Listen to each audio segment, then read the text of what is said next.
Hey everybody, Jonathan here. Late night, long day. Met with the elders this evening over Zoom, and this week's news, as you know, was a declaration of a third state of emergency by the Ontario government with this stay-at-home order.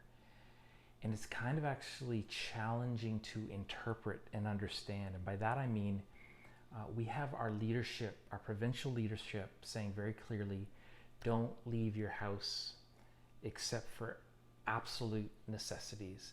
You know, doctors are saying your compliance with this may mean the difference between people literally living or dying. But there remains this 15% capacity limitation for religious gatherings. And these things seem kind of at odds with one another, contrary even.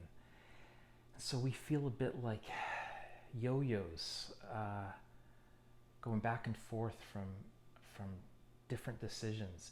You know, 2 weeks ago, our leadership response was something like, look, the worldviews by this point have kind of been firmly established a year into this pandemic. Those who don't feel safe yet, they're not coming, and that's fine.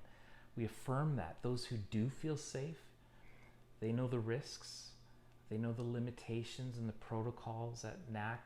Let's all kind of live and let live. Everyone's happy.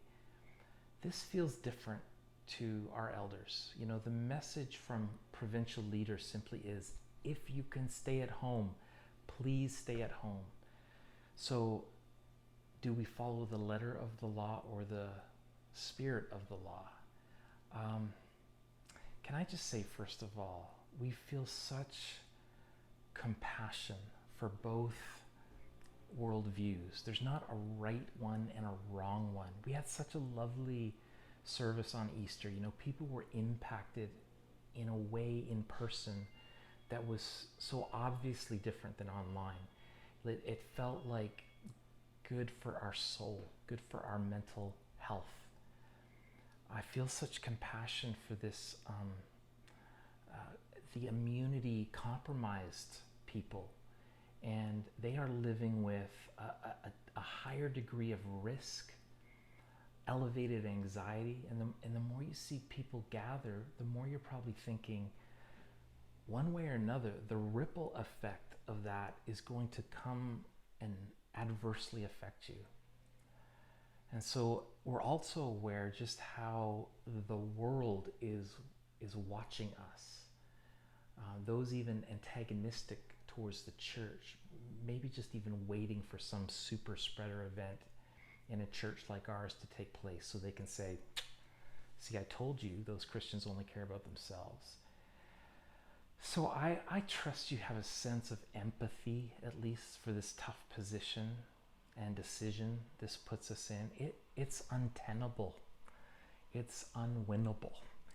And for all the criticism that may be rightly due our various levels of governments, you know, all I feel for them these days is just great empathy and compassion. It feels like no one's happy. And it reminds me just to pray for them. I hope you will too. I hope you'll pray for our staff and for our board. Recognizing that we have some families and individuals who would like for us to stay open, and others who would prefer that we go exclusively online for now. This decision is not easy. And in the end, after weighing every side, we have decided to pause our in-person gatherings for the duration of this stay-at-home order, likely 4 weeks. In the meantime, I want to encourage you to engage as much as possible in our online services. You know, stay connected that way. Maybe you'd contribute stories, testimonies, open mic videos. I want you to know too, the church isn't shut down. You can't shut down the church. No one can halt ministry. You can shut down a building, but you can't shut down the people of God being the church. Maybe that's why God led us to leave you with this benediction every week, to not think of it as coming to attend church, but rather answer the call to go and be the church. And so with that in mind, we're going to get creative in the next few weeks on how to actually minister to people. The way we got to minister to people outside on Good Friday. And so we're going to look for ways for increased prayer and counseling and listening and distanced visitation. So look for those opportunities in the next few weeks. We're not shutting down ministry, but it's going to look different yet again. And I'm trusting that even what the enemy meant for evil, God is going to use creatively for our good and for his glory. And he'll actually increase our fruitfulness in the midst of this. There's going to be some who are very disappointed today. And I want you to know that we hear you.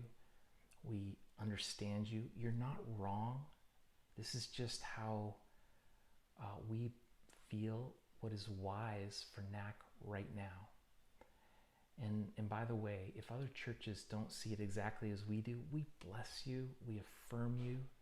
No doubt you went through your own discernment process and came to a conclusion that's right for your church. Folks, we will get through this. If we disagree on the details, let's continue to disagree and still be loving, still keep focused on the mission of being the church, being good news to people who need hope in South Lake. You are a loved people. You really are. The Lord bless you. The Lord keep you. The Lord turn his face toward you. The Lord be gracious to you. May the Lord give you peace today. Amen.